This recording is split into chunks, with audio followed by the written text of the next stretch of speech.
fabulous. Hi guys, welcome back to the channel once again. It's your girl Dumebi. If this is your first time coming across my channel, you're welcome. I do hope you decide to subscribe, and if you are a returning subscriber, you guys know that I love you. Welcome back. It's so good to have you here once again. So very importantly, my disclaimer, please, this video is strictly for educational purposes.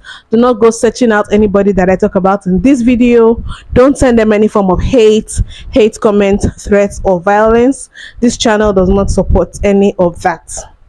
So how are you guys getting into the new year? I believe a lot of us are back to work. I never really stopped working, but anyways, how are you guys getting into the new year? And I hope you already have your plans for the new year. I wish you good luck in achieving everything you set out to achieve this new year. And of course, thanks for sticking with me and riding with me into this new year, and I hope we continue to just go stronger, and I look forward to this channel even growing bigger through this new year. So a palm colored man who happens to be a medical doctor thought it was wise to pick up his phone and make this video and post it on the internet. Here we go. I've been an ear doctor for 10 years now, and a significant amount of my African American patients, while I'm doing a history and physical to understand better what's going on with their problem today, they have someone on the phone. They're either just talking on the phone or they're on FaceTime, but a large percentage of my African American patients have someone that's there in the room even though they're not there in the room. Why is that? When I, myself, not speaking for an entire race or ethnicity, have a doctor come in, I hang up my phone. Okay, so that video had been deleted because he got so much backlash. So as you could see, I had to play from someone else's account who had already downloaded it. Okay, so I mean, that video was self-explanatory. He thinks it is rude how African American patients, when they come to his office to see him for consultation or for treatment or whatever, they seem to always be on the phone and they are never really alone with him. And he decided that the best way he could get an answer, because he's so clueless as to why this could possibly be a thing, the best way he could get an answer was to come on the internet and make that video to ask African Americans why they do that. I'm an African woman living all the way in Nigeria, and I know why. And I'm wondering how someone who lives in America, that is a doctor, so you definitely have the opportunity to have studied medical history in America. You should know all about Black people's experience with the medical system in America. And then, better still, you actually have come in contact with actual Black people that you could have asked this question. But no, you had no other avenue, no other way of finding out why African Americans do this than to come to the internet and make that video.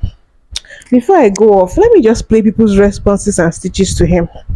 I hang up my phone. I am deeply disappointed in that video.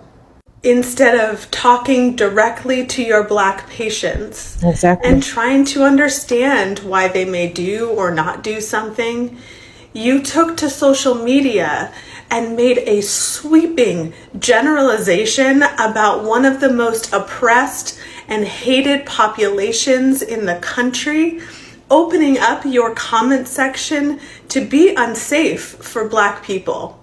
So in this video, you said you were scared of being labeled as racist.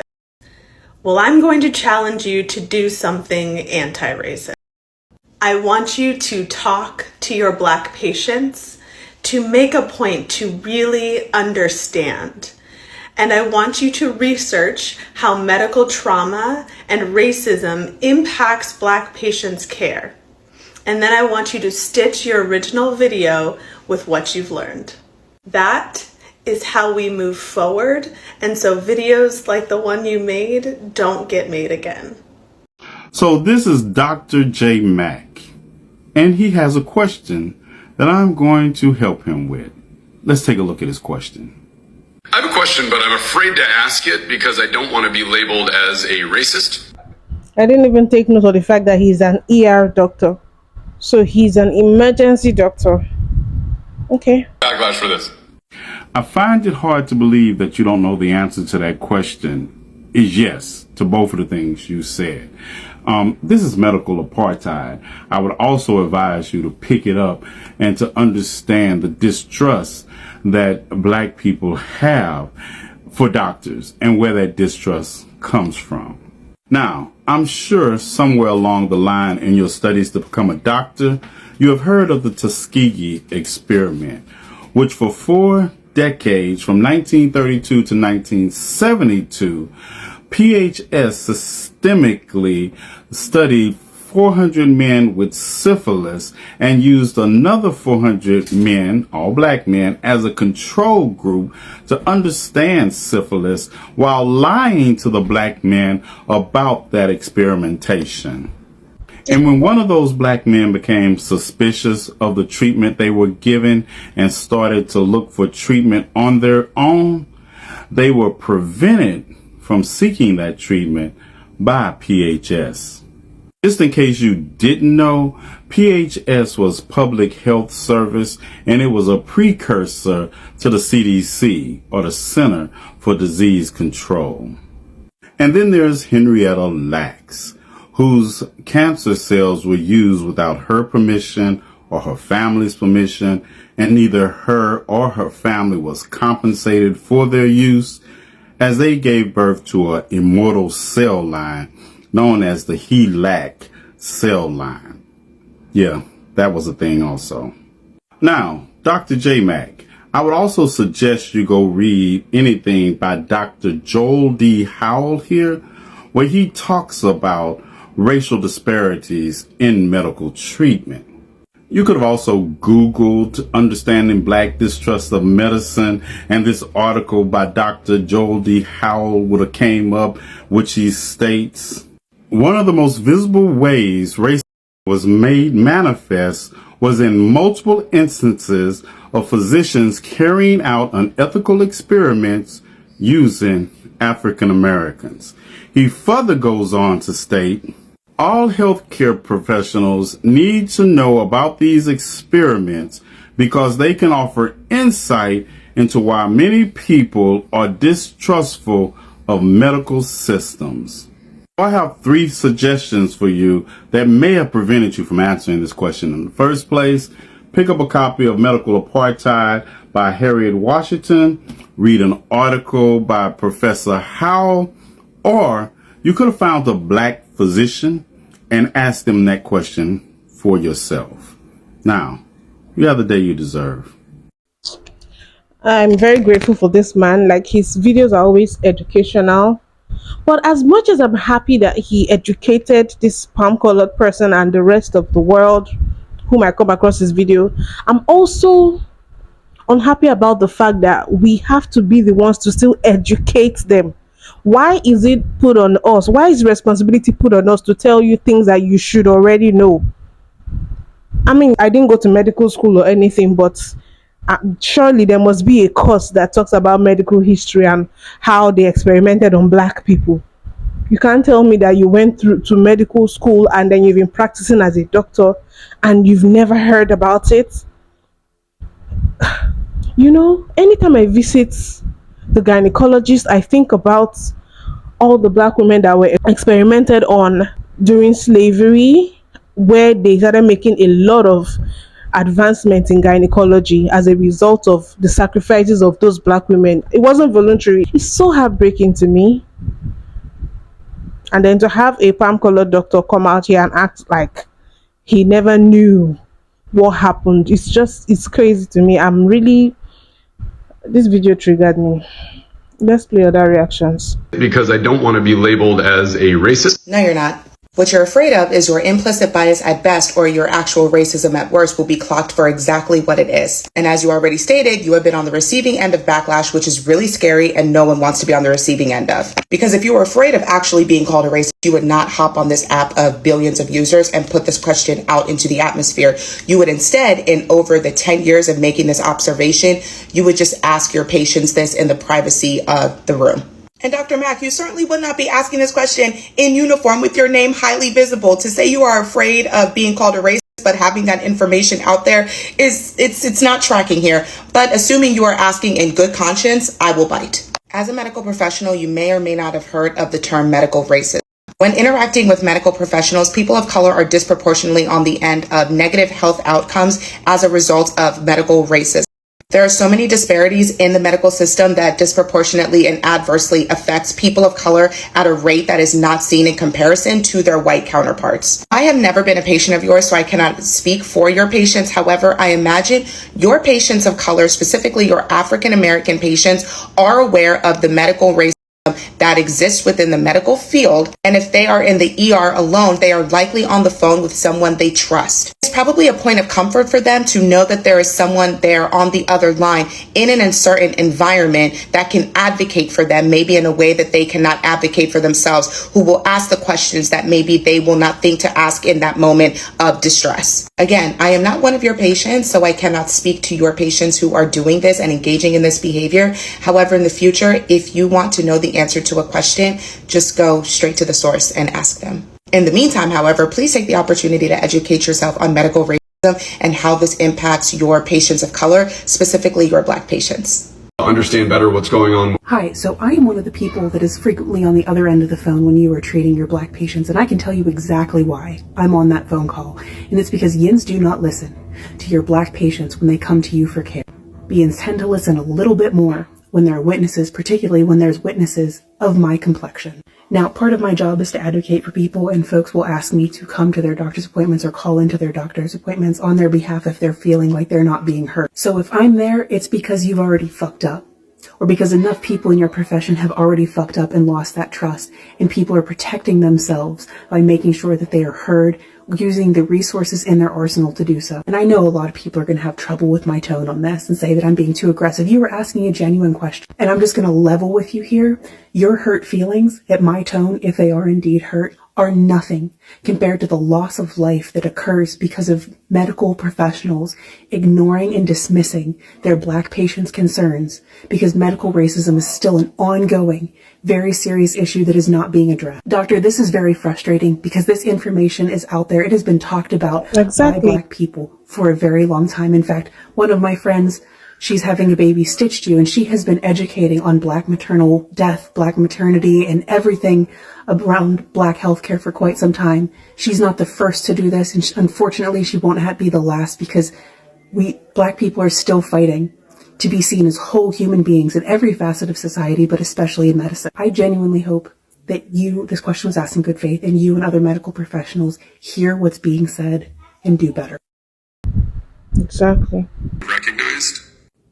My name is Jasmine Pierre, and I am the creator of the Safe Place app. The Safe Place is a mental health app for the Black community, and we talk about how racism impacts mental health and how the Black community has less access to mental health resources because of systemic racism. But as a patient, I have navigated the mental health care system for 15 years, and let me tell you, some of the most racism I have experienced are from ER doctors and just ER staff in general. First, let me explain that I was molested as a child by my brother and stepsister, and that gave me depression, PTSD, anxiety, and a physical disorder called premenstrual dysphoric disorder. Now, I had no idea of any of this until my late 20s, early 30s. And when I was trying to get help early on, because I was experiencing really bad anxiety, like I was having really bad anxiety attacks for a while, like so bad, like I needed to go to the ER. And sometimes they would ask me if I'm coming there for drugs. Sometimes they would just be like very just disrespectful to me or treat me like a child. Racism isn't always saying the N-word. Yeah. Let me also explain that some mental health symptoms can be experienced differently in Black people. So when a Black woman is really depressed and she comes into the ER and she needs help, or maybe she has anxiety, she might be expressing anger, but the ER doctor or the medical staff might see this as being a threat. I am a very non-violent person, but I have been handcuffed before trying to get emergency medical services just because I'm suicidal. And I was like aggressively handcuffed by a white police officer. I have had experiences in the ER where they overly use security or they overly restrain you. Majority of the time, this stuff would happen when somebody wasn't in the room with me to advocate for me. So you're asking, why do Black people like to have somebody on the phone? It's because we don't fucking trust y'all. This is the same healthcare system that almost killed Serena Williams when she was giving childbirth because they would not listen to her. Y'all do not listen to black people. This is why we need somebody on the phone. So let's just take the last commentary. African American people are currently and have historically been mistreated, and this doctor is the reason why black people don't trust the medical system. I'm not sure if you saw the original video that he put up stating that he don't understand why African Americans are on the phone when he comes into the room. They're on FaceTime. Apparently he doesn't get that African Americans have been mistreated by the medical system forever.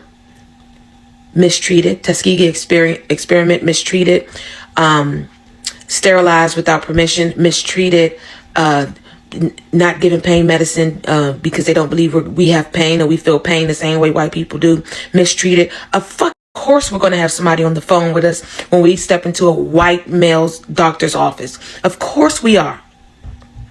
Because we mistrust the medical system, but we have to get checked out. The fact that he would pose the question like he did in his original video, because this right here is his apology video. He dropped an apology. I'll play that after this one, but let's finish this stitch. The fact that he posed the question the way he did was extremely dangerous for black people, because you do open your comment section to racists and racists. And if you're not being a racist yourself, then you would not have phrased that question the way that you did.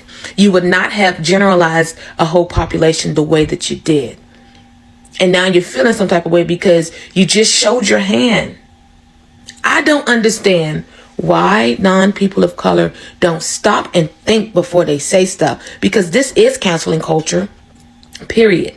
We are in canceling culture. You have high stakes job and you don't want to lose your job apparently, but yet you go online and just haphazardly make these statements affecting a whole population of people, and now you want to come back and apologize. I didn't mean to do that. What I really was trying to do, you got this whole ass degree as a medical professional and you did not give thought to what you were saying, all the papers and research and analysis that you've had to do to become a doctor, and you didn't give thought to what you were saying, especially when you started out with the word African American.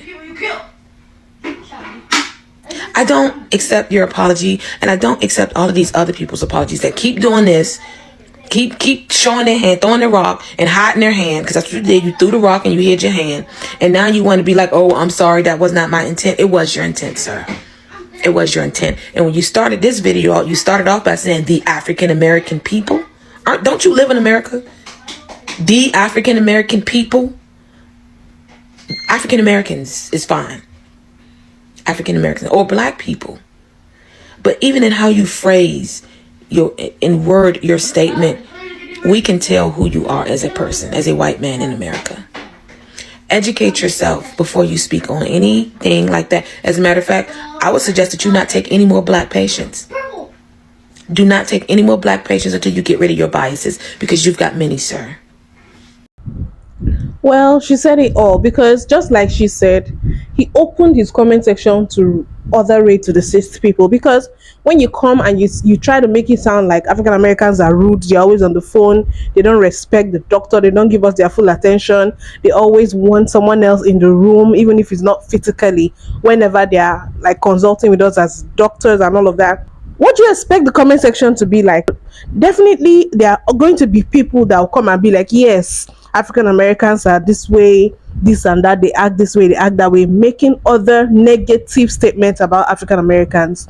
You know, people who already have biases about us will go in the comment section and just have a field day. So if your intention was really to ask that question innocently, which in my opinion, I feel like you already knew the answer, because for you to have been a doctor for 10 years, you cannot tell me that you don't know. But anyway, if your intention was to innocently find out why African Americans seem to always have someone on the phone, there were other ways you could have found out. So anyway, he dropped an apology video and I'm just going to play it. But you guys know how I am with these apology videos, especially when it's from someone who should know better. It really doesn't make a difference. Like, the damage has been done already, but I will just play his apology video and then we'll come back and wrap up this whole conversation. African American people are currently and have historically been mistreated and endangered by the American medical system. I posed a question to the internet yesterday about an observation that I had made as an emergency medicine doctor, that a disproportionate amount of my African American patients were on their cell phones during medical encounters. And I thought I knew the answer, but I asked why. And there were a lot of people that were upset that I would talk about this on social media, and they were upset that I wasn't talking directly to my patients about it to get the answer. Exactly. And I 100% get that. I should absolutely be doing more in my personal practice, in my immediate environment, to help make the medical environment a safer place for Black people. It was my hope that by making this video, I could reach a lot more people than I can reach in person, and address the fact that there are a lot of people who think that it's rude to be on the phone during a medical encounter, but it was my suspicion that this was rooted in very justified mistrust and fear of the medical system. To everyone that I have triggered and offended, I apologize. It is my genuine goal in life to spread positive ripples throughout the world, and it appears I have missed the mark with this. You guys, one thing that struck me hearing this and hearing what's like other people had to say in response to him is the fact that it is actually almost like a norm when Black people go to the doctor to always have a witness or someone who can advocate for them. Like, that just tells you how dangerous it is for Black people in the medical system, how untrustworthy it is for Black people. Like, it's almost like sleeping with one eye open. You're basically putting yourself in the care of people who can hurt you and get away with it, funny enough. So you have to do all you can, even when you cannot speak for yourself, have someone there. It just reminds me of this other video. That video, if you haven't seen it, check it out. Is basically about Black maternity mortality rates, and this whole thing just shows how much of a risk it is for Black people to actually go and trust the medical system. I can't even imagine. My heart just goes out to all the African American people who have one way or the other experienced this biased medical system, who have fallen victim to it, who have been hurt in one way or the other, who have lost their lives, who have lost loved ones because of this medical racism. It is a real thing. Black people are not just making it up. It is a real thing. Anyway, you guys, let me know what you think about this whole situation. Do you think him making that video was just out of pure, curiosity, or do you think it was definitely something deeper? And please don't forget to give this video a thumbs up, subscribe if you haven't, and I'll see you guys in my next video. Bye.